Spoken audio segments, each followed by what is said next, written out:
XIX. Então, todos esses conjuntos que a gente vai ver na aula de hoje, que foram transformadores para a Rússia e que depois vão ser espalhados para outros locais, vão ser muito influentes para a história do século XX.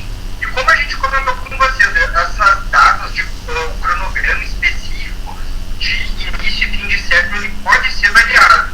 Então, como o século XIX é caracterizado por uma revolução que começa lá em 1789, a gente considera que o século XX ele vai começar tanto pela Primeira Guerra Mundial de 1914, como também pela Revolução Russa de 17, porque eles vão ser muito marcantes para esse século XX que a gente vai conhecer então. Bom, na aula anterior de História Internacional, a gente viu um pouco a respeito já da Primeira Guerra Mundial e como a Revolução Russa ela se dá num momento anterior à à Primeira Guerra Mundial, mas que também perpassa ao mesmo tempo. Então a gente resolve fazer uma aula à parte sobre esse período, porque é um período revolucionário que vai impactar profundamente esse século, né? E quais são os antecedentes desse Império Russo que vai cair com a Revolução? A gente vai ver que a Rússia, durante boa parte do século XVIII, do século XIX, ela tinha, e no início do século XX, ela tinha um império chamado de czarista, ou também eu já vi chamado de czarista, mas é aquela noção de um império que busca trazer a imagem de continuação da antiga Roma, né? A continuação de Constantinopla também, no caso oriental da Europa, e que o Império da Rússia czarista vai se apoiar muito numa igreja ortodoxa e também em relações extremamente antigas, relações sociais muito vinculadas com o que a gente conhece do feudalismo, numa Idade Média, onde existia uma grande massa de camponeses, enquanto uma elite muito pequena da nobreza e do clero viviam muito abastecidas.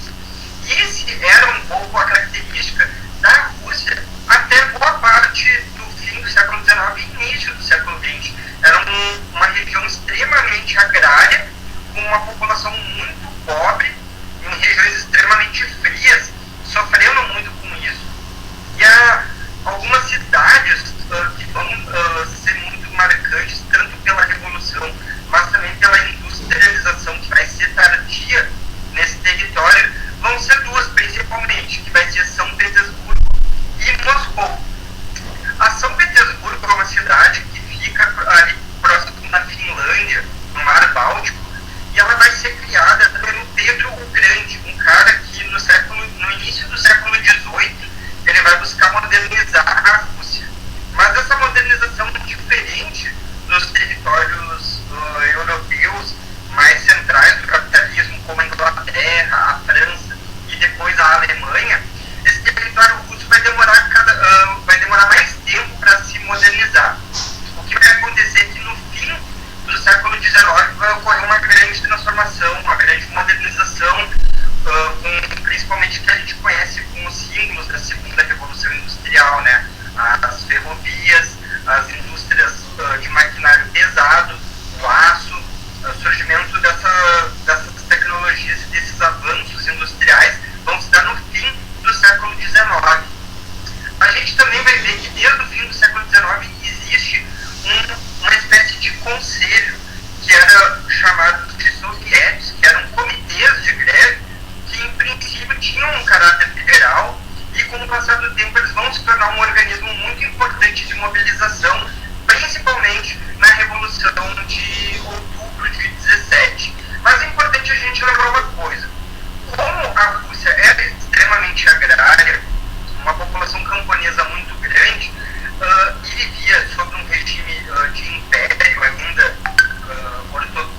da Igreja Católica Ortodoxa, uma monarquia tradicional europeia, a gente vai notar que a burguesia na Rússia ela era muito fraca comparado com outros locais da Europa.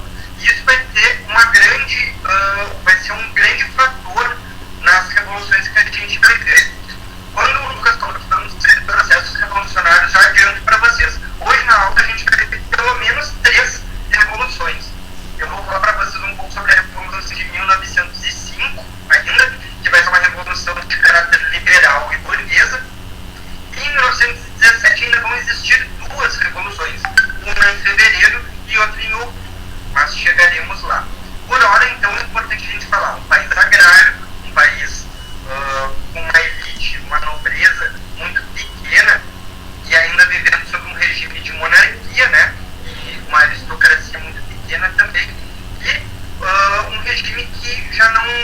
estava adequado ao momento europeu que já estava se transformando com as revoluções liberais do século XIX, como a gente viu. Beleza?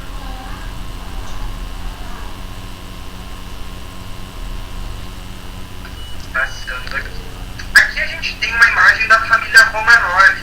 Notem que o império, a monarquia dos Romanov, né?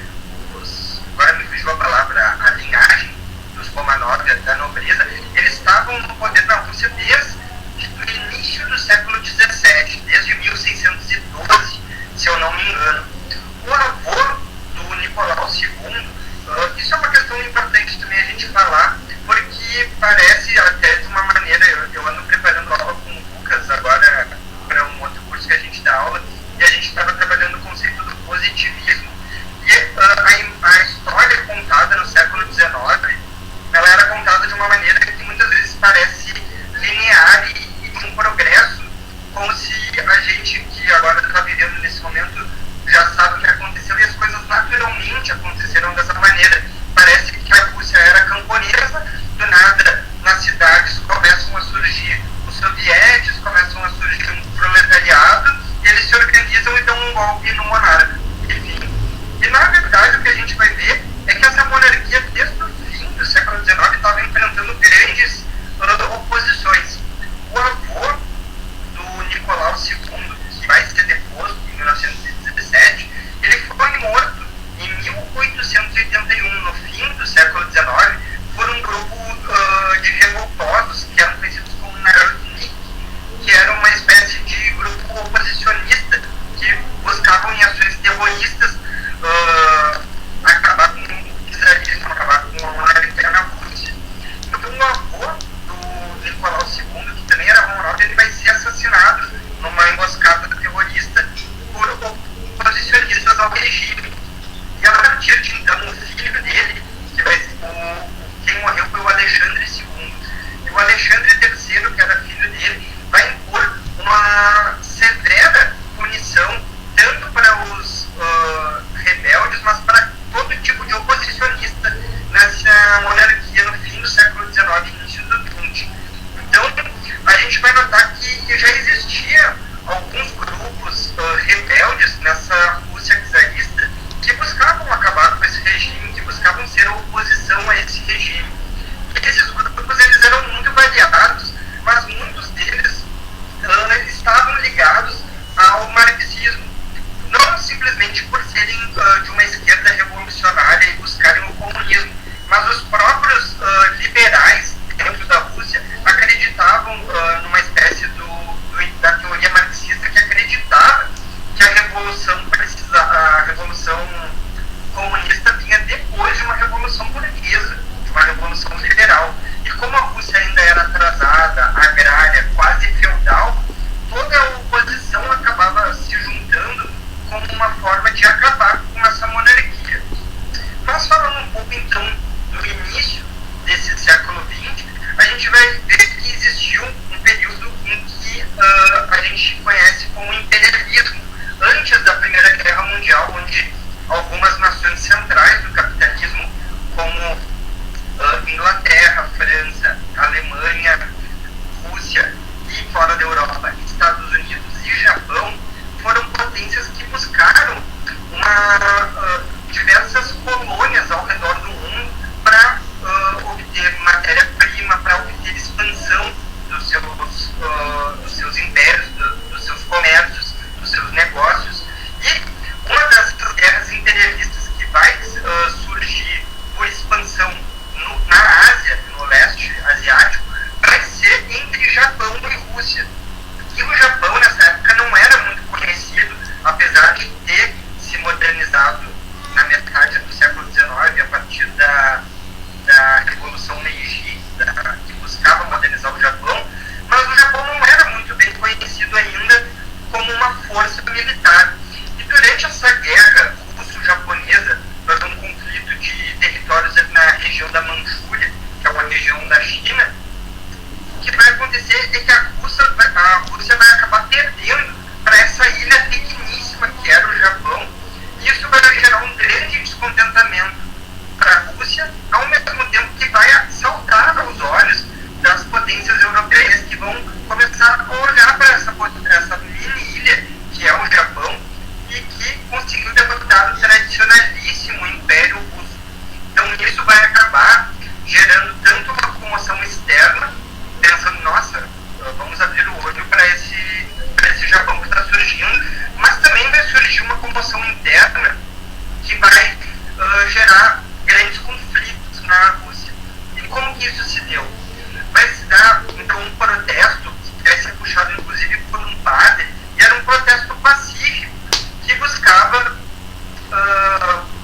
melhores condições de trabalho, principalmente, para a população de Petrogrado. Isso vai ser conhecido como Domingo Sangrento. E por que ele vai ser conhecido como Domingo Sangrento? Não é o único episódio na história, inclusive, que foi conhecido como Domingo Sangrento. Isso às vezes pode ser uma espécie de confusão, porque teve na Irlanda, teve em outros locais também outros Domingos Sangrentos. Mas esse Domingo Sangrento de 1905 na Rússia foi quando esses trabalhadores se reúnem em frente ao Palácio do Governo em São Petersburgo, reivindicando melhores condições de vida. E esse protesto de caráter pacífico vai ser aguardado pelo exército do czar, que vai acabar gerando uma grande chacina nesses manifestantes. Então, mais de 1.500 pessoas acabam morrendo, muitos acabam feridos quando estão chegando à porta do Palácio do Governo. E isso, então, vai ser conhecido como Domingo Sangrento, porque o czar, o czarismo e o exército do czar vai agir extremamente violenta, vai ser extremamente violento com essa manifestação pacífica de 1905.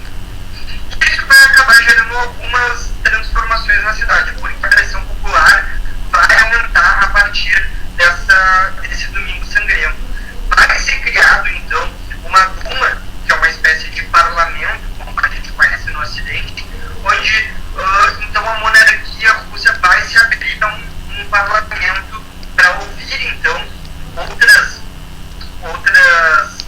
variedades da sociedade que buscavam, então, entrar nessa política muito fechada da monarquia. Acontece também que a gente vai ver que essa Duma, ao longo desses anos, porque essa revolta vai durar 1905 até mais ou menos 1907, ela não vai ser eficaz. Já entregando de antemão, que a gente vai ver que essa Duma não vai conseguir atingir os anseios desse parlamento, porque o czar vai manter a pulsos firmes esse parlamento, não dando muita liberdade para essa Duma que foi recém-criada.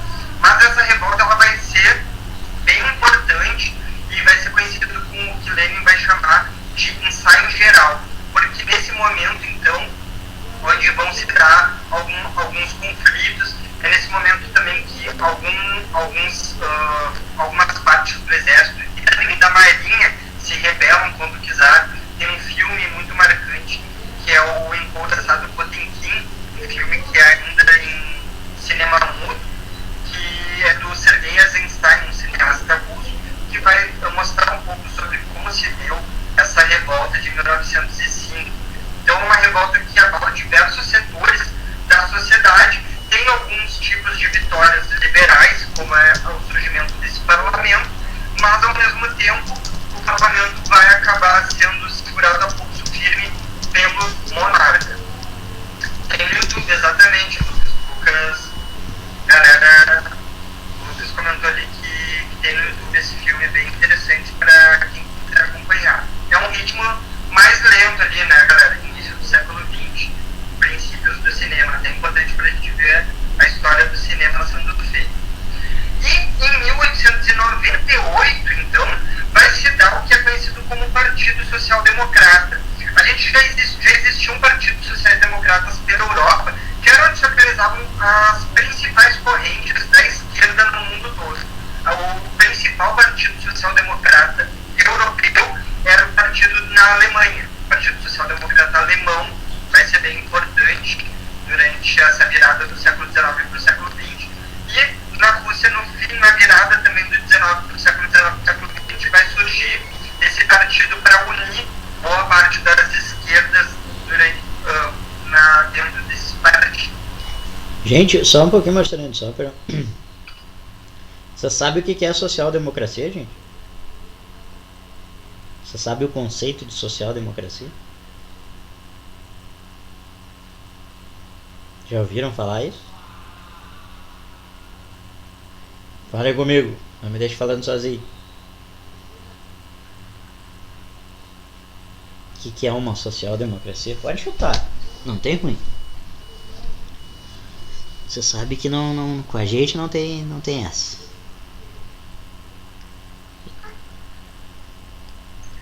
Não? Tranquilo. O que é importante a gente fala, acaba falando Partido Social Democrata e a gente não acaba não. Se todos pudessem participar dos direitos e relacionamentos.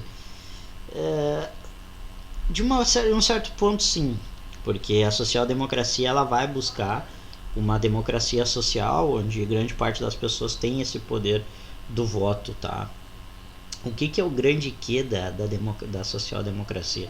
A social-democracia vem como uma alternativa justamente a essas duas filosofias, essas duas correntes sociológicas, filosóficas da economia e política social, que são o liberalismo, por um lado, e o socialismo pelo outro, socialismo, anarquismo pelo outro, tá? E aí o que é conhecido como terceira via é essa social-democracia, que de uma certa maneira se assemelha muito a assemelha não é boa palavra, mas se aproxima mais às ideologias da esquerda, podemos dizer assim, dos movimentos progressistas, e por isso tu vai ter um balaio de correntes filosóficas, como os anarquistas não, mas principalmente os socialistas vão estar inclusos dentro dos partidos sociais-democratas, tá? O que acontece na social-democracia? As principais demandas, tá? A ideia de bem-estar social, tá? Do povo, ou seja, não se nega o liberalismo, não se nega não o liberalismo, não se nega o mercado, não se nega as relações comerciais. Porém, há uma necessidade do Estado estar presente para regular essas negociações. Além de tudo, o Estado deve minimamente gerar as questões de sobrevivência básica das pessoas. Então, por exemplo, saúde, educação, policiamento, saneamento básico, esse tipo de coisas são demandas que vêm da social-democracia. A social-democracia ela não vai ter e aí já dando um spoiler para vocês, tá? Ela não vai ter uma grande efetiva posição de poder no mundo até o período dos anos 30 ali, que a gente tem com o Roosevelt nos Estados Unidos, com o keynesianismo. Mas os partidos e a ideia da social-democracia já estão em desenvolvimento, sobretudo desde o final do século XIX. E isso é o que a gente está vendo, por exemplo, na Rússia, certo? Só que, obviamente, vai ser um outro período histórico e a gente vai ver que dentro dessa social-democracia, o Marcelinho vai explicar depois, vai haver cisões, porque há correntes sociológicas dentro da social-democracia que são mais radicais, que buscam uma maior efetividade de mudança na sociedade. Os sociais-democratas acreditam, por exemplo, que todo processo revolucionário não deve envolver luta armada. Não deve ser uma revolução sangrenta, como eles dizem. Já a gente vai ver que não vai funcionar isso na Rússia, tá? Vai ter que se tomar outras medidas. Então, mais ou menos isso. Só para dar essa encorpada no que é a social-democracia, porque é um conceito importante para a gente já ter na nossa mente para desenvolver durante todo o século XX, tá, gente? Então peguem esses conceitos, peguem essas ideologias que a gente vai trabalhar, esse tipo de coisa. Desculpa, Marcelinho, pode tocar a ficha. Bom, gente, dentro do Partido da Social-Democracia, é interessante a gente falar isso que o Lucas comentou, até porque não existia partido comunista até então. Os comunistas e os socialistas se reuniam dentro da social-democracia, né? E um congresso, inclusive, que vai ocorrer em 1903 e que vai ser fora da Rússia, vai se dar em Londres, porque é justamente isso também.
próprio... E aí que a gente vai... Pode falar. Não, o próprio Lenin, para vocês terem uma ideia, gente, já vai de encontro que o Marcelo falou no início da aula, o próprio Lenin entra na política, podemos dizer assim, pela questão da família. A família dele era uma família anti-czarista.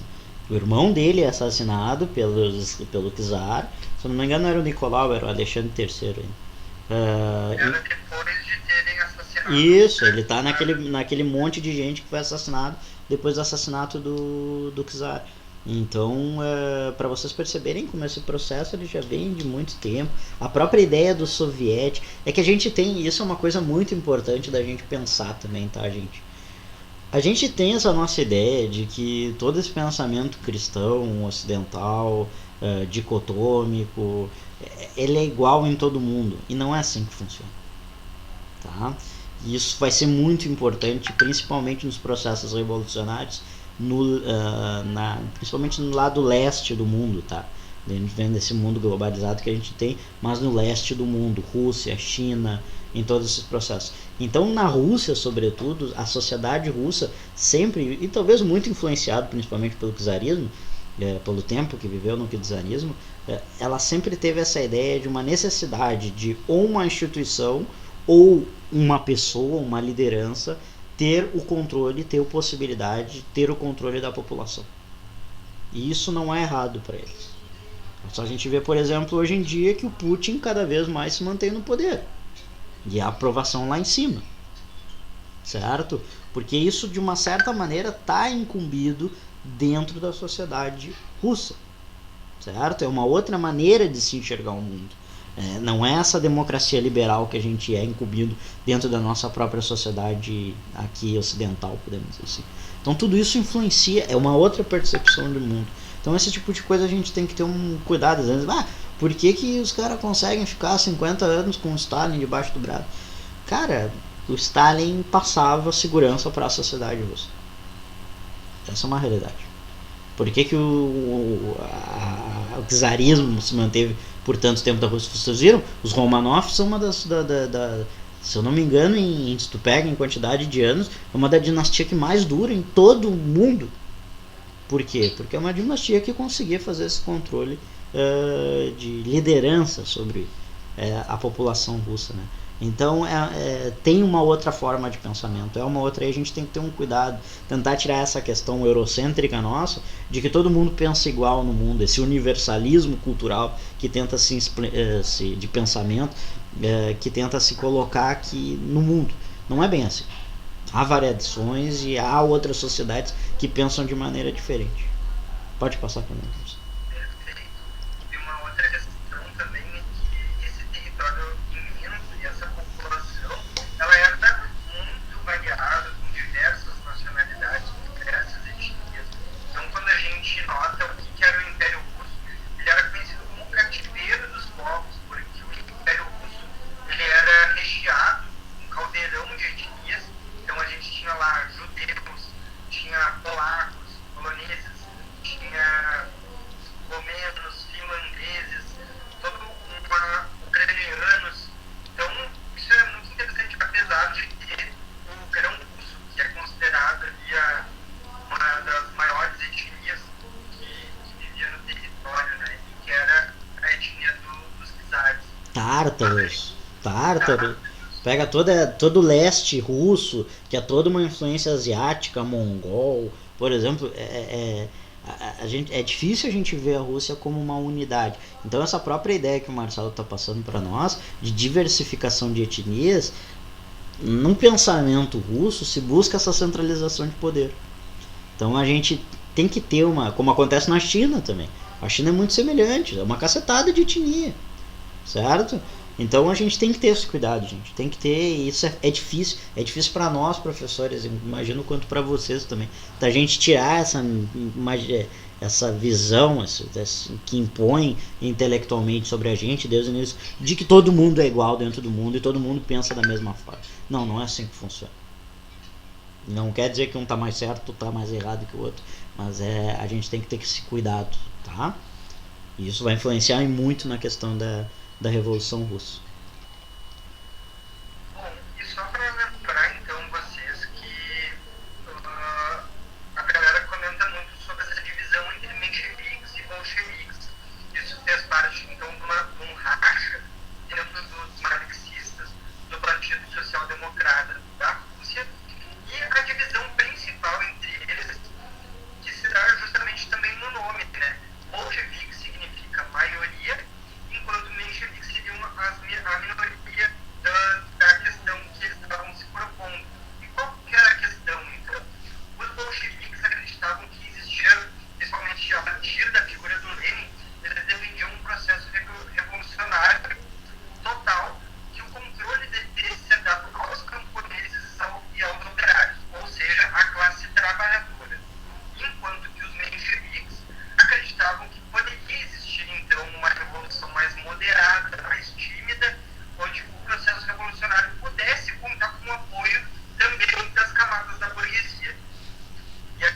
Quer falar? Pode falar, Marcelinho, não tem problema. Pode falar.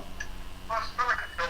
Mas então ela começa, ela surge justamente com essa greve das mulheres, vai se espalhar por toda a Rússia e vai contar com o apoio dos mencheviques, que vocês vão lembrar que eu acabei de comentar, contavam também com o apoio da burguesia para implantar uma revolução e tirar o czar do poder.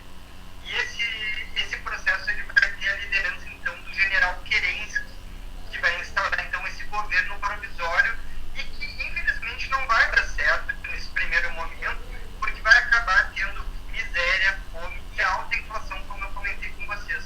Então, de fevereiro até outubro vai ser um período de muita fragilidade desse governo provisório e os mencheviques vão acabar perdendo a capacidade de liderar os soviéticos e, consequentemente, a revolução. Eles vão perder o grande apoio popular que eles acabam tendo no início do ano, justamente com o apoio da burguesia para tirar o czar, mas não vão conseguir conter essa crise que vai se dar a partir de fevereiro.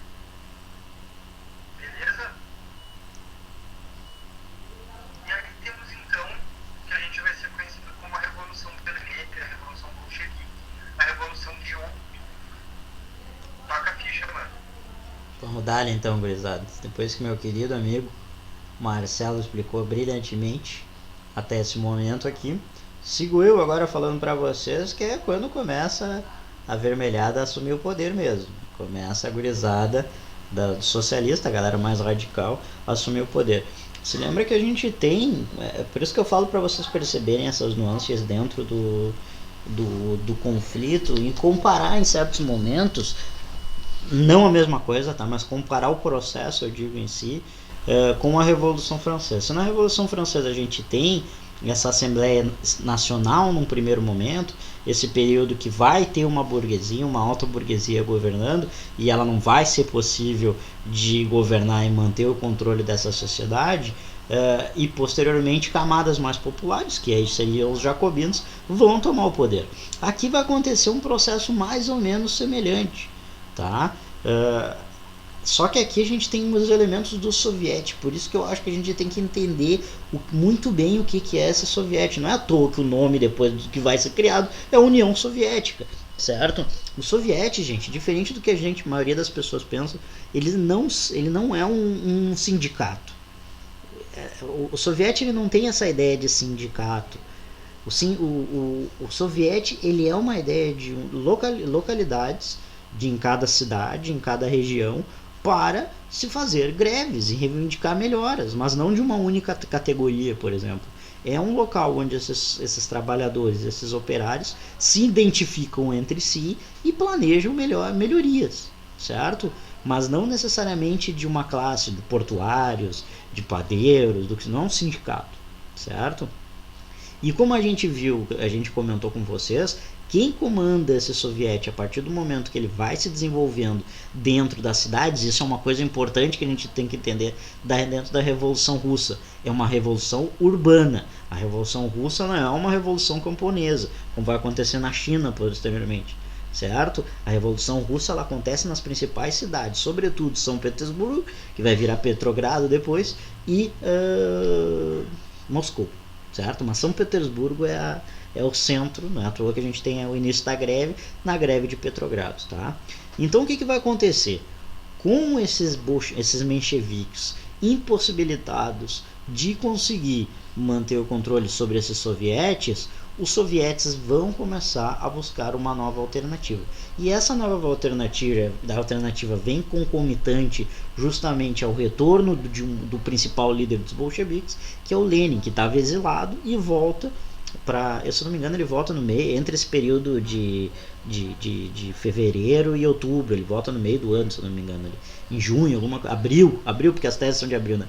Ele volta, mas acho que, se eu não me engano, ele lança as teses antes, eu não me lembro. Ele lança as teses. Nem o Trotsky estavam na Rússia em fevereiro, isso é louco, né? O Trotsky estava em Nova York, tá ligado? Olha. O Lenin estava exilado em acho que na Suíça, agora não lembro. Era, Alemanha, eu acho que até na Alemanha, porque ele fala com a Rosa Luxemburgo. Tem um momento que eles chegam a trocar informações bem fortes. Então a gente tem dentro desse comboio, gente, o retorno das principais lideranças bolcheviques. E isso vai estar ligado principalmente à figura do Lenin nesse momento, tá? O Lenin vai lançar uma carta diretiva dentro do exílio, que ele vai dizer as principais coisas que tem que se mudar dentro desse governo provisório dos mencheviques, tá?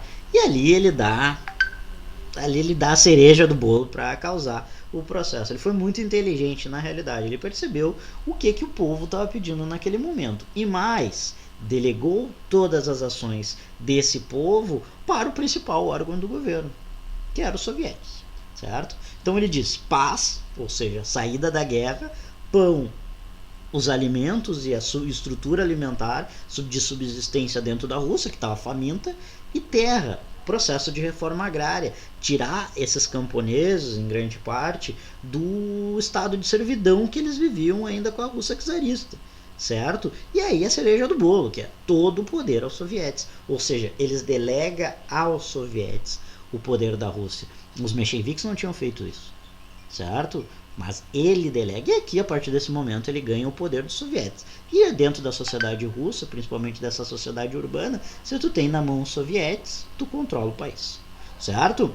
Então, após a pressão popular, é concedida a anistia das lideranças, viu? A própria população, esses próprios sovietes, pressionaram popularmente o governo do Kerensky para que a anistia dessas lideranças acontecesse. E então eles retornam para a Rússia. Devido principalmente às ameaças dos monarquistas que estavam querendo voltar ao poder, e aqui sejamos sinceros, porque os próprios mencheviques, muitos deles debandaram a partir desse momento do retorno do Lenin e do Trotsky, mas principalmente do Lenin, tá, que era a principal figura, ele volta, eles começam principalmente esses partidos liberais, partidos realistas, que buscam retornar à monarquia, seja por monarquia parlamentar ou esse tipo de coisa. Porém, o próprio Kerensky, para evitar esse processo de retroatividade dentro do processo revolucionário, ele vai dar o poder e armar o exército dos bolcheviques. E quem controla o exército, inclusive, é o Trotsky, que vai ser o grande líder militar desse exército.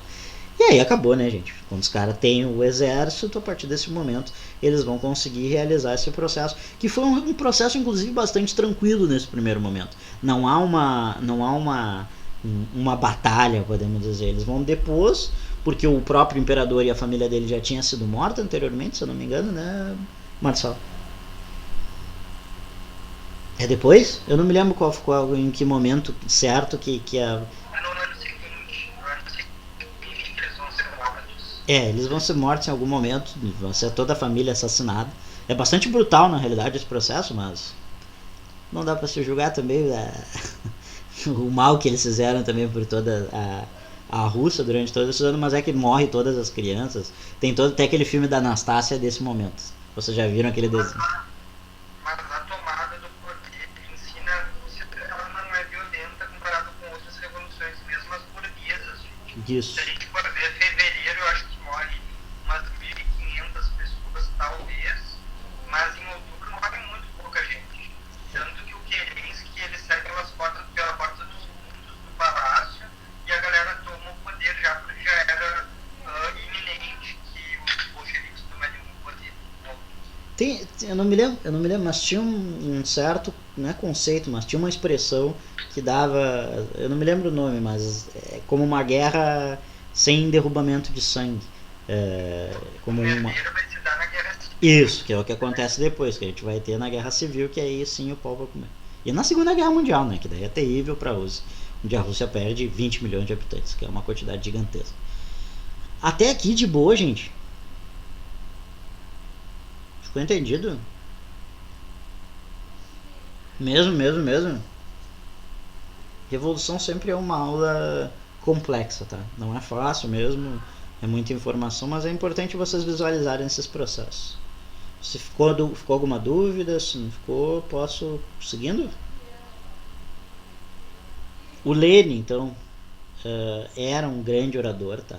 Era ótimo orador, diferente do Trotsky, por exemplo, que não era um orador bom, mas o Trotsky, os textos deles era bastante macio, mas o Lenin, além de ser um grande orador, ele escrevia muito bem. Então ele era um grande orador, chamava as teses de abril, as chamadas teses de abril, foi o momento onde se efetiva o apoio dos sovietes aos bolcheviques para comandar o processo revolucionário. Então, na própria escrita da tese de abril, o próprio Lenin, que não era anteriormente, digamos assim, o grande nome, compartilhava com o próprio Trotsky a liderança do partido bolchevique, é nesse momento que ele se torna o grande líder da revolução, o grande centro da revolução, uma aura quase divina que ele vai ter, inclusive na sua pós-morte, né? O Lenin é cultuado até os dias de hoje como o grande revolucionário. E lembrar que ele está escrevendo isso durante o processo revolucionário, né? A gente escrevendo para um país extremamente analfabeto. Então ele escrevia de maneira fácil e para a população mesmo pegar para ler mesmo. Então era uma escrita simples e com uma narrativa fácil para a população entender o que ele queria dizer. E o grande legado, talvez, do Lenin para o século XX seja que boa parte das revoluções que a gente vai ver depois e boa parte dos partidos que fazem parte dessas revoluções, elas vão pegar esse legado de ser um partido militante que busque analisar concretamente a realidade do seu local mesmo, porque, segundo o marxismo, não poderia haver uma revolução num país atrasado. A galera acreditava que aconteceria num país industrializado, com um proletariado grande, uma massa de proletários que pudesse fazer a revolução, como na Alemanha, na Inglaterra. E o Lenin vai analisar concretamente aquela situação e pensar, não, vamos fazer com o que a gente tem aqui. Entende? Se tivesse aqueles sites de apostas das antigas, nesse período, um Sporting Bet da vida, os caras iam apostar tudo ali, Alemanha, Itália, Inglaterra, porque tinha tudo dentro da visão do marxismo ortodoxo, tinha tudo para acontecer dentro daquelas regiões. E vejam só, o que acontece nessas regiões? Está do fascismo. Isso que é o mais louco. E um local que era extremamente atrasado, retrógrado, que como era a Rússia, extremamente ruralizado, e a partir das próprias classes operárias vai surgir o processo revolucionário. Então foi colocado em xeque essa ortodoxia marxista a partir desse momento com as teses do Lenin, né? Pode passar para mim, Marcelo? Aí, aqui mais ou menos, gente, para a gente entender o que eu tinha comentado. Se tu tem um apoio dos sovietes, tu tem um poder nesse momento dentro da Revolução Russa, certo? Os bolcheviques então vão tomar o controle do processo revolucionário e as primeiras medidas que eles vão tomar vai estar de acordo com aquilo que o Lenin vai falar. Primeira coisa, a Rússia vai se retirar da Primeira Guerra Mundial. Em 17 a Rússia sai da guerra, certo? Ela não quer saber se perde, se ganha, ela sai da guerra. E é o momento que entra os Estados Unidos, inclusive, dentro da guerra. Outro fator super importante é o confisco das terras da igreja e da aristocracia. É aí que o Lenin ganha também a população do campo. Num primeiro momento, depois vai se haver várias revoltas dentro do campo, porque acontece algumas, sobretudo no período do Stalin, vai acontecer algumas questões bastante. Depois dali a gente vai tentar explicar no período econômico, ele vai ficar mais fácil de visualizar. Mas nesse primeiro momento é aqui que o Lenin e os bolcheviques recebem o apoio da população camponesa, tá? E não é toda, tá? Mas acontece, porque muitos ainda estão ligados a essa condição servil católica, imagina. Não são socialistas, eles não têm essa ideia dentro do marxismo, é uma cabeça ainda praticamente da Idade Média, que a gente tem dessa população camponesa aqui na Rússia, certo? Estatização da economia, ou seja, que não era muito, tá? Vamos ser bem sinceros, não existe na Rússia um grande desenvolvimento industrializado, mas aqueles materiais de base, o carvão sobretudo na Rússia, que é uma grande potência até os dias de hoje, produtora de carvão, acontece que nesse momento são estatizados, não são mais privatizadas, não são mais propriedades individuais, certo? E a gente vai ter, como avisou meu querido Marcelo ali, a execução de toda a família Romanov. Então, desde os filhos, os mais pequenininhos, até tem um seriado no Netflix, mas é um seriado bem sem vergonha, bem anti-revolucionário, que fala sobre essa ideia dos Romanov. Mas é interessante de ver, eu gosto sempre, pelo menos pra gente criticar é bom de ver, certo? E aqui o período talvez mais sangrento que a gente vai ter do processo revolucionário, praticamente não, com certeza é o mais sangrento do processo revolucionário, que é a chamada Guerra Civil, que vai se desenvolver entre 1918 e 1921, tá? Quem vai ser essa guerra? Contra quem vai ser? Contra quem? Certo? O Exército Vermelho, que vai ficar conhecido a partir desse momento, que é o exército dos bolcheviques, que estão no poder na Rússia, contra o chamado Exército Branco, que é o exército dos mencheviques, apoiado principalmente por potências estrangeiras, Alemanha, potências estrangeiras liberais, né? Principalmente a Alemanha e a Inglaterra, tá? Mas existiam outras também, mas esses dois principalmente, certo? Então essa guerra vai ser extremamente desgastante, a quantidade de pessoas mortas. Tu imagina, a Rússia já está desgraçada pela Primeira Guerra Mundial, por um processo revolucionário, um processo todo de modificações nas estruturas da sociedade. Então esse conflito vai ser extremamente desgastante. E no meio, praticamente depois desse conflito, vai acontecer a morte do Lenin. Então todo esse período pós-revolução, ele é muito caótico. Tá? Em muito pouco tempo acontece muita coisa. Então, como acontece em todos os períodos revolucionários, né? Mas então a gente tem que ter um certo cuidado aqui nesse momento, que após então aos bolcheviques vencerem esse conflito com o Exército Vermelho sobre o Exército Branco, vai iniciar o que a gente conhece como União das Repúblicas Socialistas Soviéticas, ou seja, o que a gente conhece como URSS, a União Soviética, certo? É aqui a partir desse momento, a partir da Guerra Civil, que inicia a União Soviética, que vai ficar até o início do século, o final do século XX, certo, gente? Porque isso já foi uma questão, já fica aí, a galera achar que ocorreu a Revolução de Outubro, já é a União das Repúblicas Socialistas Soviéticas. Não é. Depois da Guerra Civil, da Garratão mesmo, assim, questão cachorra, mas que pode cair desse outro. E então vamos falar da querida União das Repúblicas Socialistas Soviéticas, tá? É interessante a gente observar, porque, cara, a Revolução Russa ela vai ser meio um laboratório do marxismo, assim.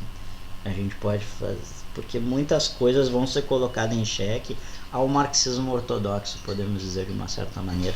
E foi verificado, inclusive, as ações da NEP colocar em xeque essa ideia do marxismo. Porque a NEP, na realidade, não o marxismo, mas o marxismo ortodoxo, que eu digo, ensina. O leninismo, por exemplo, que é o que a gente vai ver a partir desse momento, já pensa de uma forma um pouco distinta, né?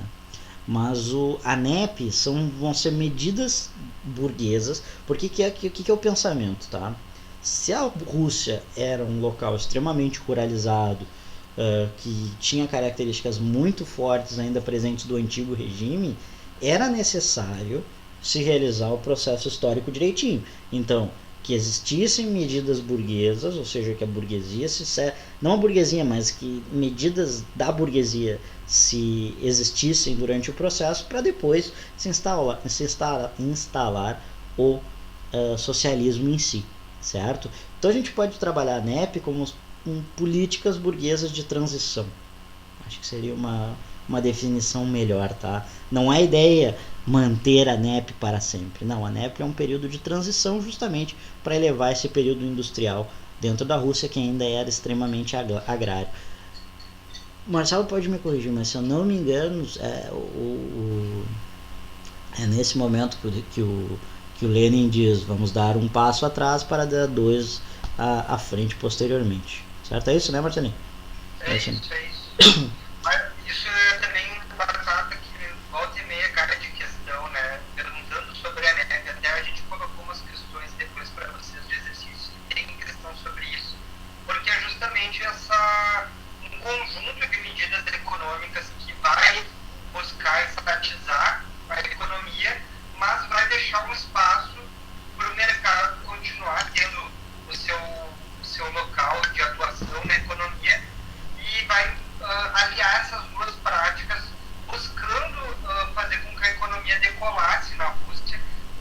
além de ser um país extremamente atrasado, de ser um país devastado pela Primeira Guerra Mundial, era um momento em que não estava dando certo as políticas econômicas, né? Desde fevereiro a gente viu que não estava dando certo. E aí a gente vai ter o controle total do Estado pelo Partido Comunista Russo, que é um partido que surge posteriormente justamente a partir da União das Repúblicas Socialistas Soviéticas. E aí a gente pode trabalhar com a ideia que aí se inicia o processo de burocratização da União das Repúblicas Socialistas Soviéticas, porque praticamente os sovietes vão virar sedes do Partido Comunista, podemos dizer assim, dessa maneira. Isso não agora, tá? Mas posteriormente isso vai acontecer, sobretudo no regime do Stalin, onde uma burocracia estatal gigantesca vai ser criada para o controle da Rússia em si.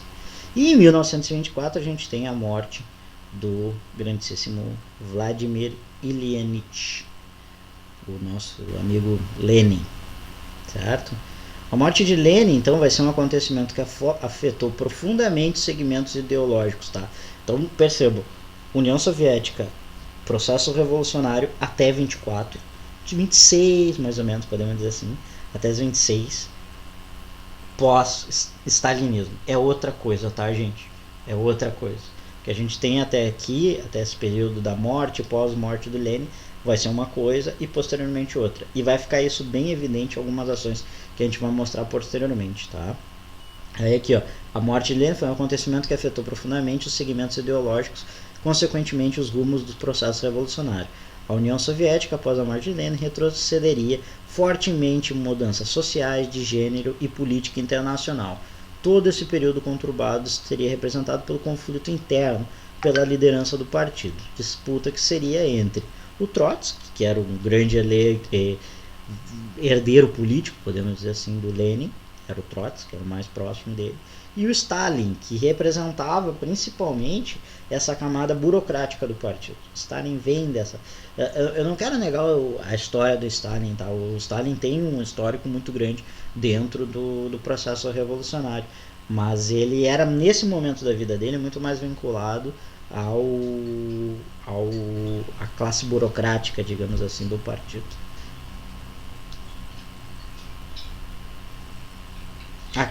Tanta coisa que a gente nem consegue falar de tudo, né?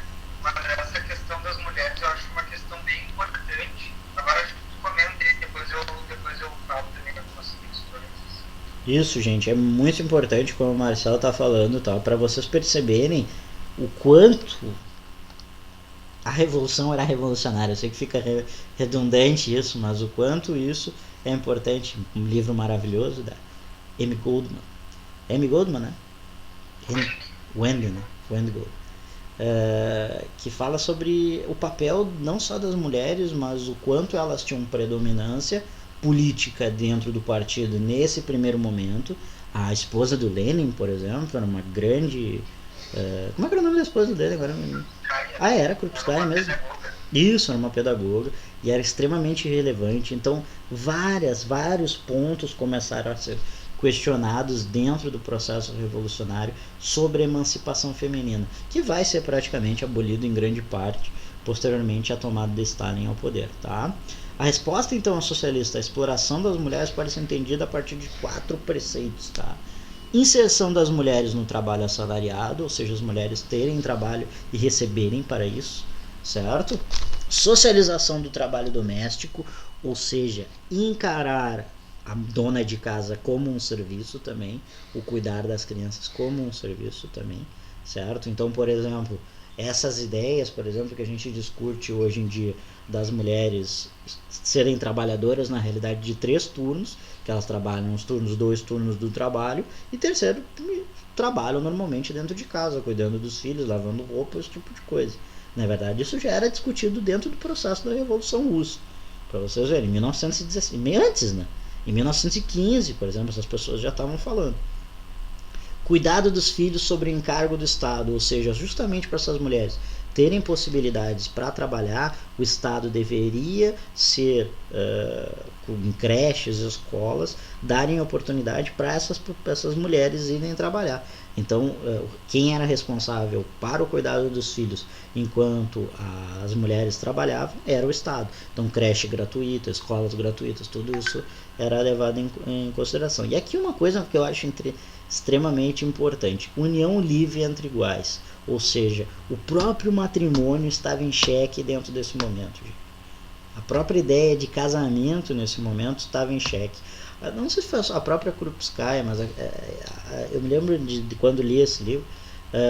Dois fatores eram considerados como um processo de exploração das mulheres: o matrimônio e também a própria maternidade era considerado um processo de exploração. Porque dentro dessa sociedade, aí vamos trabalhar mais com uma ideia ideológica, pegar o socialismo em si, né? Se todas as pessoas são iguais, se todas as pessoas não têm propriedade, digamos assim, qual é a necessidade de formalizar um contrato de união entre duas pessoas? Porque o casamento é um contrato, certo? O casamento católico é um contrato que quem está ali como regente é Deus, digamos assim, certo?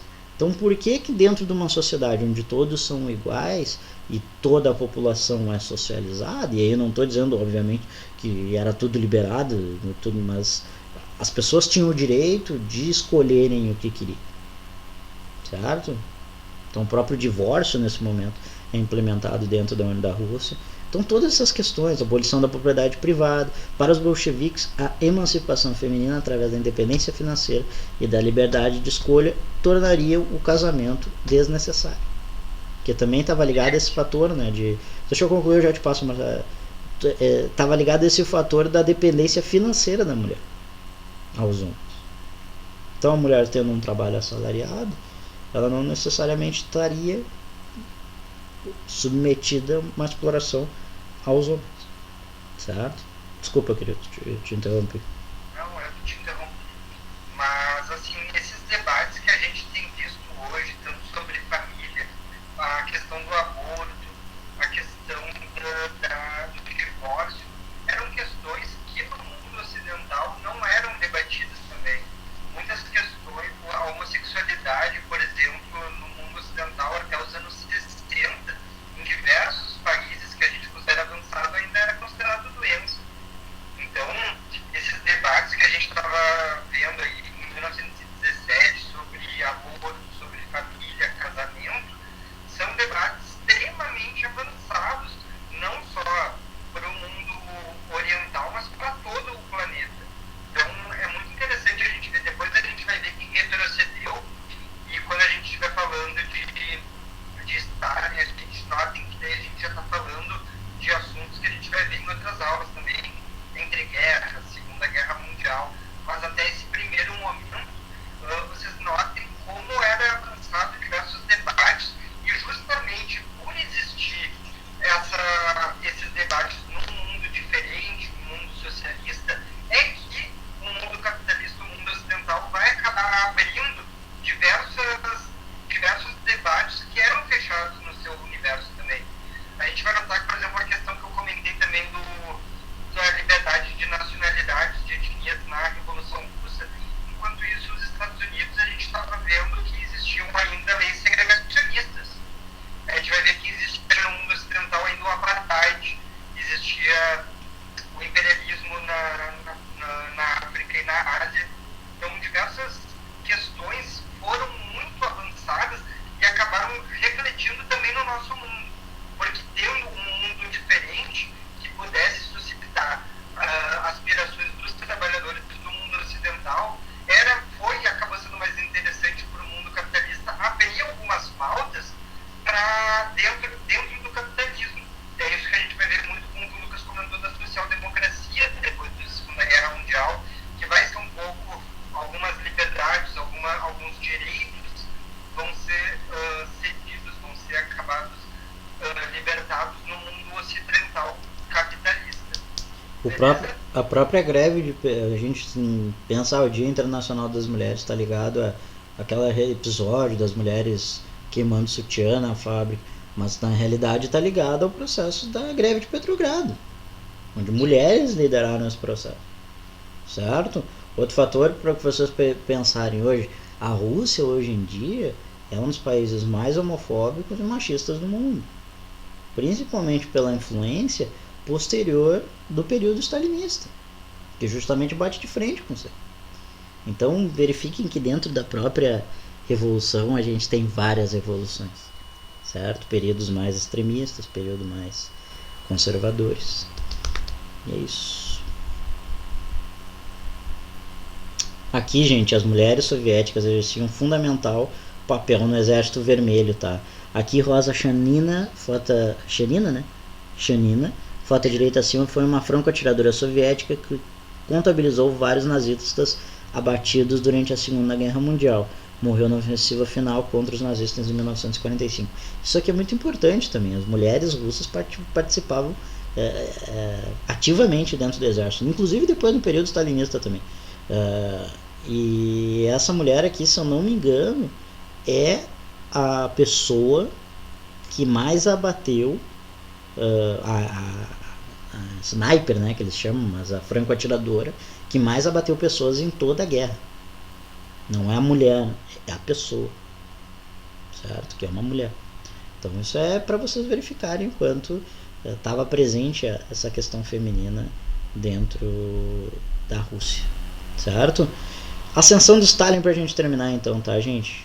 Com a morte do grande líder da revolução, Lenin, vai existir então essa disputa interna entre esses grandes nomes, que é o Trotsky e o Stalin. Qual é a grande diferença desses dois? Tá? Tem várias, mas eu vou explicar a grande diferença entre os dois. Tá? O Stalin, o Trotsky, ele vai buscar uma revolução que fosse internacional, ou seja, que não existisse na realidade uma União Soviética forte, mas sim que existisse um processo, e a União Soviética faria isso, de auxiliar todos os processos revolucionários em todos os países, para assim nós chegarmos ao socialismo no mundo inteiro, um socialismo internacional, certo? Uma revolução permanente, não ali um processo único como foi na União Soviética. E o Stalin, em contrapartida, acreditava e liderava a facção que deveria haver uma revolução interna forte, ou seja, a União Soviética deveria fazer esse papel nela, e depois a gente ajuda os outros, porém os outros têm que se submeter à União Soviética, certo? Então, de uma certa maneira, obviamente que não é a mesma coisa, tá? Mas dá para trabalhar uma ideia de imperialismo social, de socialismo. O imperialismo da forma como o Stalin queria formalizar. Não imperialismo da forma econômica, mas eu digo do controle, certo? O império, tanto que tu pega depois do pós-guerra de 1945 a quantidade de países que vão ser agregadas à União Soviética. Praticamente todo o leste da Europa vai ser agregado à União Soviética. E quando um país que faz o processo revolucionário não quer seguir os passos da União Soviética, eles rompem com a China, por exemplo. A China vai chegar no momento que eles, cara, não é isso, vocês querem fazer de vocês, a gente vai fazer assim. Não assim que eles falam em chinês, tá? Então e o Stalin respondeu em russo.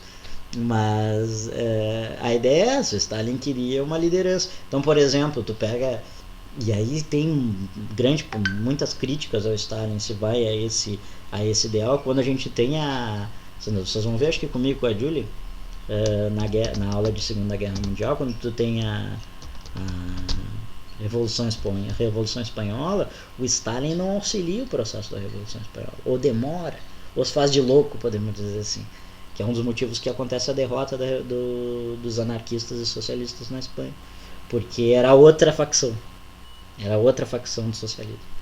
Então tem todos esses problemas, essas discussões internas, e aí eu brinquei com o Marcelo, mas existe até hoje essa disputa dentro do socialismo entre os trotskistas e os stalinistas, certo? Gente, se vocês quiserem entender melhor as picuinhas de partido de esquerda, tá muito aqui, muito nesse debate que a gente está fazendo, principalmente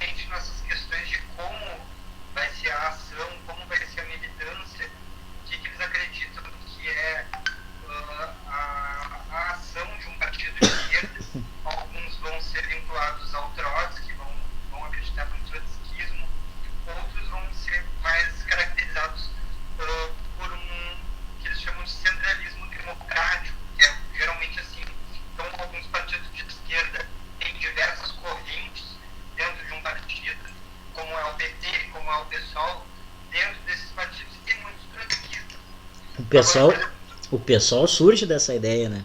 O pessoal era uma ala do PT, por Era exemplo. uma ala trotskista do PT. Do PT. Que vai se criar um partido à parte. Já, por exemplo, o PCB, que é antiquíssimo aqui no Brasil desde o início do século XX, ele vai ser vinculado à União Soviética quando existia, e ele vai acreditar, não vai ter diferentes correntes dentro desse partido. Ele é uma corrente, que é o marxismo-leninismo. Mas o PCdoB depois ali quando acontece a cisão, ali na ditadura militar, mas daí por outras questões ali de ações dentro da ditadura, né? E o PCdoB hoje em dia já é uma outra coisa. É que é complicado. É complicado a gente falar. O que o Marcelo está falando é muito verdade. A gente também tem que ser histórico, né, gente? Dentro de todo esse processo se cria novas ideologias. A gente teve o neoliberalismo sendo criado dentro. Então, na realidade, essas discussões continuam atuando. A gente pode pegar as duas grandes vertentes do socialismo, hoje em dia, é o trotskismo e o stalinismo, tá? Como maiores, podemos dizer assim. Mas dentro dessas existem diversas divergências. Diversas.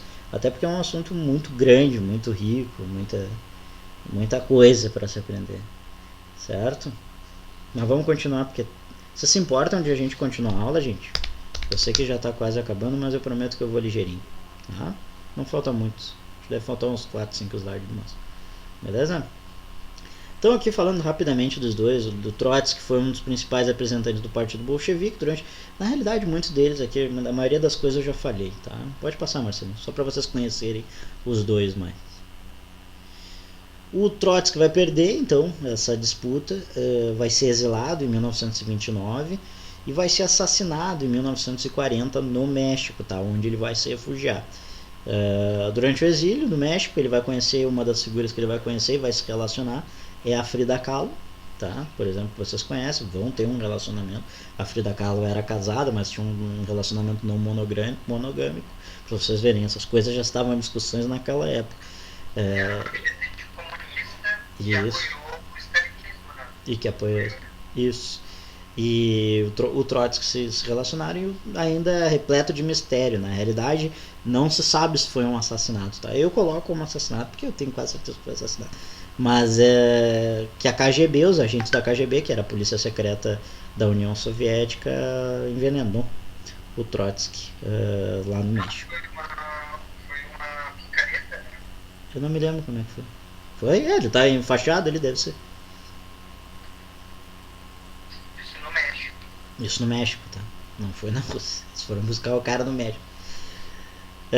Stalinismo, então, né? Agora o período do Stalin no poder. Centralização no poder, certamente, a partir dessa estrutura do aparelho do Estado e da máquina burocrática, tá? É nesse momento que vai começar a iniciar a partidarização. Então, eu vi agora, por exemplo... Cara, e vejam, eu tenho bastante críticas, mas é interessante. É um seriado muito bem feito e muito bom, que é o Chernobyl, tá? E aí o Chernobyl tem uma hora que uma mulher, a cientista pergunta, o cara fala, eu sou o secretário de tal negócio da cidade. E aí ela, cara, antes da revolução tu era um operário da fábrica de sapato, sabe?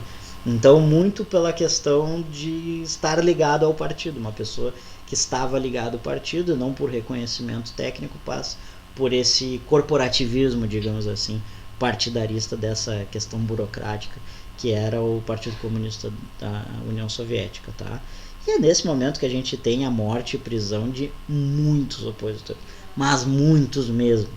A maioria vai ser enviados para principalmente campos de concentração de trabalho forçado, os famosos gulags, que eram esses campos de trabalho forçado na Sibéria, um lugarzinho bem gostoso para tu passar um tempo trabalhando forçadamente. Então, como vocês devem imaginar, grande parte dessas pessoas não voltavam, certo? Então, os antigos aliados, né? A gente trabalhou ali com opositores, muitos antigos aliados, grande parte dos aliados do Lenin e do Trotsky vão acabar mortos. Toda a ala trotskista praticamente vai ser enviada para essas regiões. E muitos dos mencheviques voltam a coordenar e estar presente dentro do governo a partir de quando o Stalin se instaura, certo?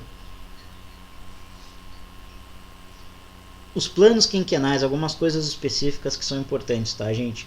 Como o próprio nome diz, está relacionado a quinquênio, certo?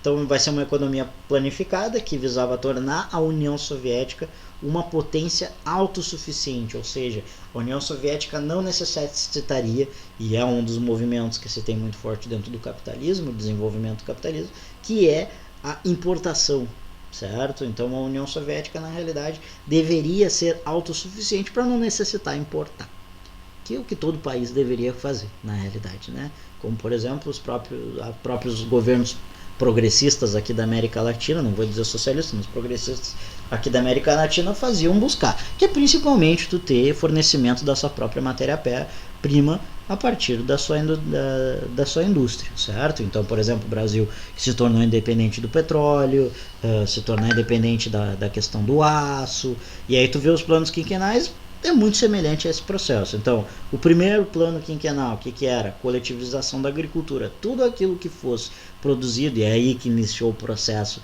de briga e racha com os agricultores na União Soviética, é a coletivização dessa agricultura, ou seja, tudo aquilo que era produzido, em grande parte, pelos agricultores, era distribuído entre o Estado para ser distribuído entre a população da União Soviética. Siderurgia, ou seja, toda a questão de aço, ferro, que fosse produzido era estatal, eletrificação a mesma coisa, empresa era estatal.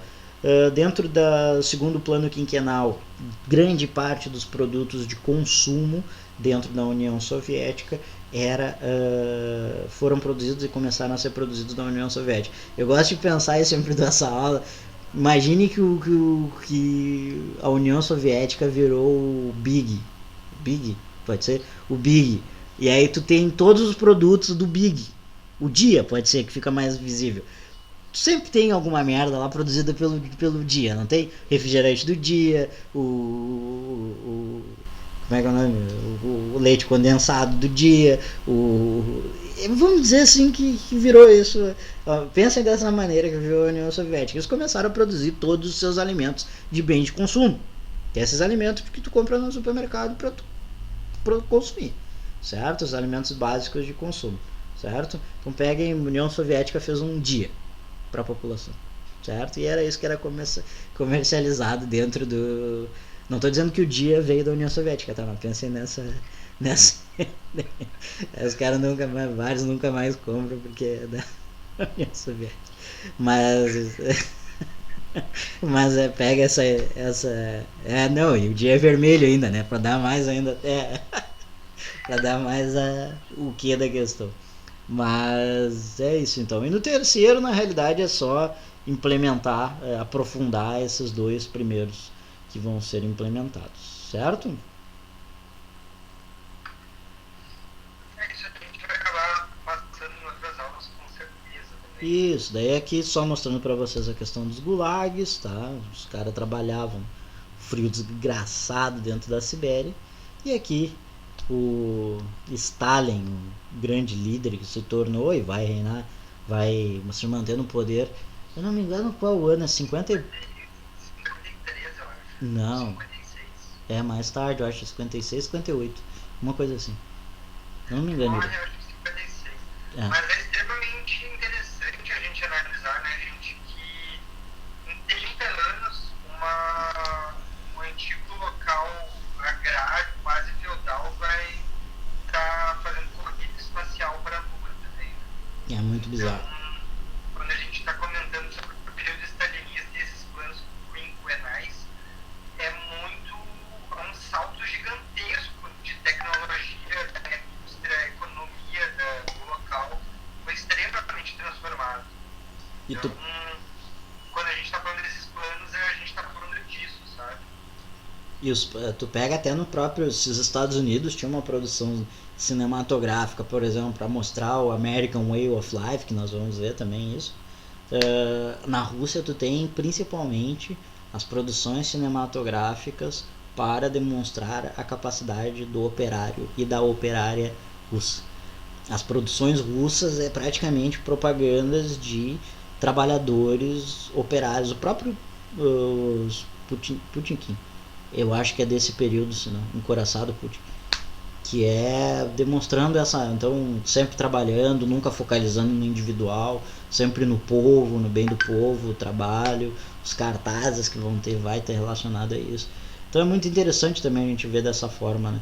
E o outro bagulho meio bizarro é que tu imaginar também que o Stalin, que era um cara que veio dos bolcheviques, vai estar 10, 15 anos depois fazendo pacto de não agressão com o Hitler, né? Que é um fascista. Então, essas loucuras que tem a vida, o mundo gira. O mundo não gira, o mundo capota, parceiro. Então, esse tipo de coisa que a gente vai vendo, como também a própria figura do Stalin também sendo muito semelhante a essa questão centralizada. E aqui vamos ser sinceros, né, gente? Famoso Ribbentrop-Molotov. Vamos ser sinceros também, né? Quem venceu a guerra, os grandes vencedores da guerra, aqueles que destruíram os nazistas, foi a União Soviética. Morreu muita gente por causa disso, mas foram eles que venceram, certo? Inclusive os Estados Unidos teve que estourar uma bomba atômica no Japão para demonstrar a necessidade egocêntrica. Mas então a gente tem coisas também que tem que ser reverenciadas dentro desse período do Estado. É complicado, é antagônico, sim. E tem muito pano para manga para ser discutido nisso. Uma pena a gente ter pouco tempo, na realidade, né, para falar assim, mas são coisas interessantes da gente conversar. Da minha parte era isso, Marcelinho, eu acho, né?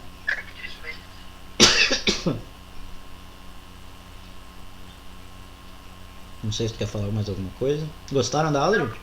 Deixar pra galera agora, né? Por mim Façam a recapitulação. Gostaram? Conheciam a União Soviética? Conheciam essas discussões? Eu gosto de provocar o Marcelo dizendo que ele é stalinista. nada. É só a gente não tá falando alemão agora porque teve o camarada do bigode. Mas tirando isso, tem que ser criticado por várias netas mesmo também. Mas é uma das principais, certamente uma das principais figuras do século passado. Ficou alguma dúvida, gente? Ficou confuso em algum momento? Gostaram da aula? Detestaram? Gravaram então mandando para MBL?